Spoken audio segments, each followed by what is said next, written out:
اعوذ باللہ من الشیطان الرجیم بسم اللہ الرحمن الرحیم یا ایہا الذین آمنوا استعینوا بالصبر والصلاۃ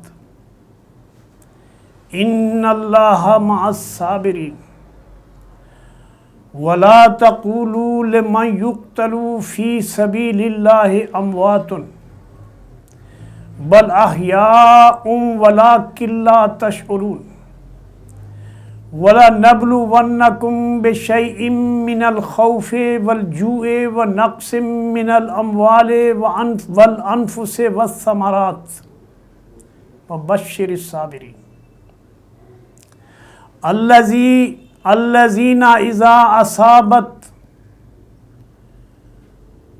الَّذِينَ إِذَا أَصَابَتْهُم مُّصِيبَةٌ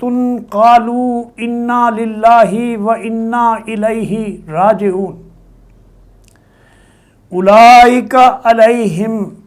صَلَوَاتٌ مِّن رَّبِّهِمْ وَرَحْمَةٌ وَأُولَٰئِكَ هُمُ الْمُهْتَدُونَ۔ اے لوگو جو ایمان لائے ہو، صبر اور صلاۃ سے مدد لو، اللہ صبر کرنے والوں کے ساتھ ہے، اور جو لوگ اللہ کی راہ میں قتل کیے جائیں انہیں مردہ نہ تصور کرو، وہ اللہ کی راہ میں مرنے والے لوگ شہادت کے مقام پر سرفراز ہوئے ہیں، یہ ایسے لوگ تو حقیقت میں زندہ ہیں مگر تمہیں ان کی زندگی کا شعور نہیں، اور ہم ضرور تمہیں خوف اور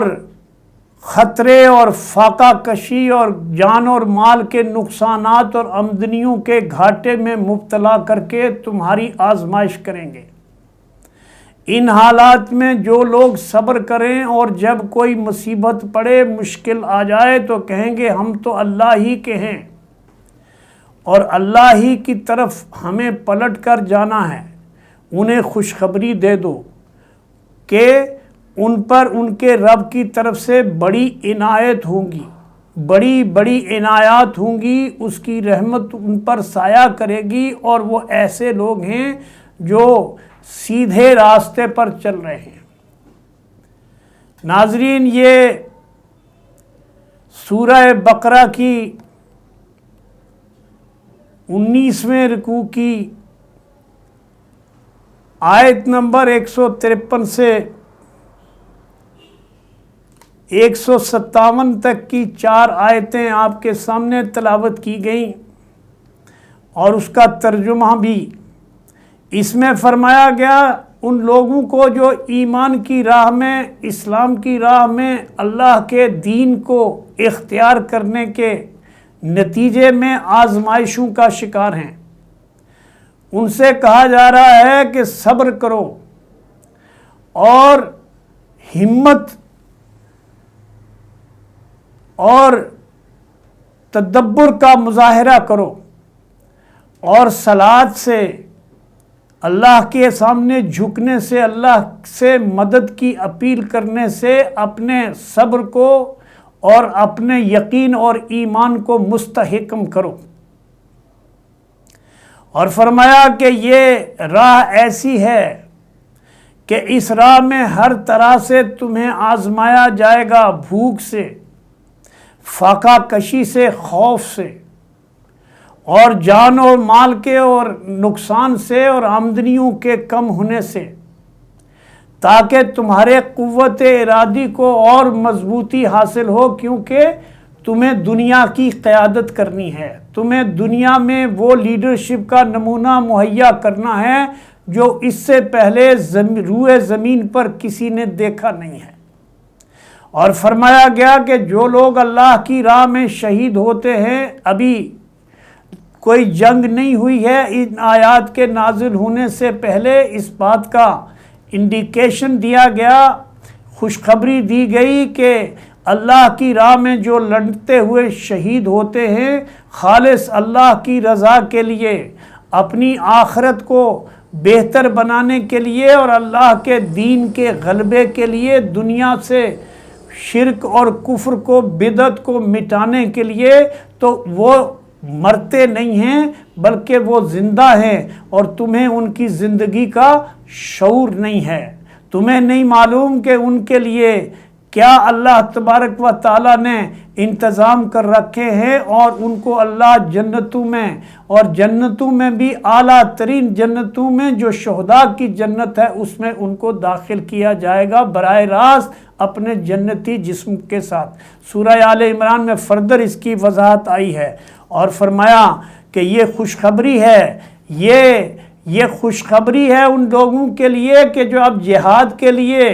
اور قتال کے لیے دشمنوں سے مقابلے کے لیے تیار کیا جا رہا ہے، اور یہ بتایا جا رہا ہے کہ عنقریب تمہیں جو ہے سارے عرب کے اوپر فتح حاصل ہوگی، اور تم دنیا میں جو اللہ کا جب وعدہ تھا کہ انتم الاعلون ان کنتم مومنین، اگر تم خالص مومن ہو جاؤ گے، اللہ کے ساتھ شرک کرنا بند کر دو گے، بدعت کو چھوڑ دو گے، رسول کی پیروی کرو گے، تو ان کے لیے بے حساب رحمتیں ہیں۔ فرمایا ان الصفا والمروہ من شعائر اللہ فمن حج البیت او اعتمر فلا جناح علیہ ان یطوف بہما ومن تطوع خیرا فإن اللہ شاکر علیم۔ یقیناً صفا اور مروہ اللہ کی نشانیوں میں سے ہیں، لہٰذا جو لوگ بیت اللہ کا حج یا عمرہ کریں اس کے لیے کوئی گناہ نہیں ہے کہ وہ دونوں پہاڑیوں کے درمیان صحیح کریں، اور برضا اور رغبت کوئی بھلائی کا کام جو بھی کرے گا اللہ کو اس کا علم ہے اور وہ اس کا قدردان ہے۔ یہ صفا اور مروہ وہ جگہ ہیں جو حاجرہ رضی اللہ عنہا کے جو ہے وہ اسماعیل علیہ السلام کی ایریاں رگڑنے کے نتیجے میں آب زمزم جہاں سے بہا تھا، اور جو آج تک دنیا میں موجود ہے۔ اور ان الذین یکتمون ما انزلنا من البینات والہدی من بعد ما بیناہ للناس فی الکتاب اولئک یلعنہم اللہ ویلعنہم اللاعنون الا الذین تابوا واصلحوا وبینوا فاولئک اتوب علیہم وانا التواب الرحیم۔ جو لوگ ہماری نازل کی ہوئی روشن تعلیمات کو، کتاب کو اور ہدایت کو چھپاتے ہیں، اس حال میں کہ ہم انہیں سب انسانوں کی رہنمائی کے لیے اپنی کتاب میں بیان کر چکے ہیں، یقین جانو کہ اللہ بھی ان پر لعنت کرتا ہے اور تمام لعنت کرنے والے بھی ان پر لعنت کرتے ہیں۔ البتہ جو اس روش سے، اس طریقے کو ترک کر دیں، اس سے باز آ جائیں اور اپنے طرز عمل کی اصلاح کر لیں، اور جو کچھ یہ چھپاتے رہے ہیں اس کا اعلان کریں اور توبہ کریں، اور تاکہ میں ان کو معاف کر دوں، میں بڑا درگزر کرنے والا اور رحم کرنے والا ہوں۔ ان الذین کفروا وماتوا وهم کفار اولئک علیہم لعنۃ اللہ والملائکۃ والناس اجمعین خالدین فیہا لا یخفف عنہم العذاب ولا هم ینظرون وَإِلَٰهُكُمْ إِلَٰهٌ وَاحِدٌ لَا إِلَٰهَ إِلَّا هُوَ الرَّحْمَٰنُ الرَّحِيمُ۔ جن لوگوں نے انکار کا رویہ اختیار کیا، کفر اختیار کیا، اللہ کی آیتوں کا، رسول کا اور اللہ کی کتاب کا انکار کیا، اللہ کی وحدانیت کا انکار کیا، اور اسی حالت میں جان دی، تو ان کے لیے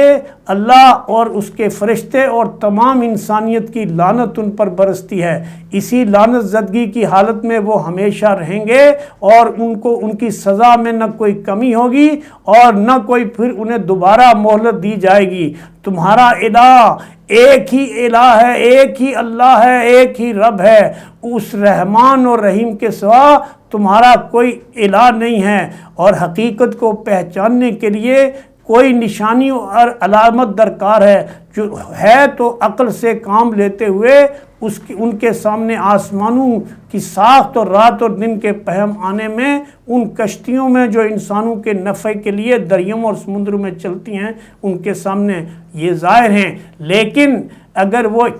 ان نشانیوں کے دیکھنے کے بعد بھی اللہ کی بات کی طرف نہیں پلٹتے ہیں تو یہ ان کا اپنا ہی نقصان ہے، اور اللہ تبارک و تعالی ایسے ظالموں کو بخشے گا نہیں۔ اور ان کو بتا دیا جائے کہ دنیا میں بھی ان کے لیے ذلت اور خواری ہے، جو اللہ کے دین کو چھپائیں، اللہ کی آیتوں کا انکار کریں اور رسول کے طریقے کو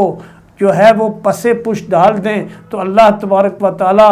ایسے انسانوں کو خبردار کرتا ہے، اور اللہ اپنے مومن بندوں کو بھی خبردار کرتا ہے کہ تم اگر ان کے راستے پر چلو گے تو تمہارا بھی یہی حشر ہونے والا ہے۔ اس لیے اللہ تبارک تعالیٰ سے دعا کیجئے کہ اللہ تعالیٰ ہمیں اپنے کتاب کی سمجھ اور اس کو پڑھنے اور پڑھ کر سمجھ کر پڑھنے کی توفیق عطا فرمائے، تاکہ ہم اپنی دنیا کی زندگی کو بھی بہتر بنا سکیں اور آخرت میں اپنے رب کے سامنے سرخروئی کے ساتھ اس کی نعمتوں کے حقدار بن سکیں۔ اقول قولی ھذا استغفر اللہ لی ولکم وسائر المؤمنین۔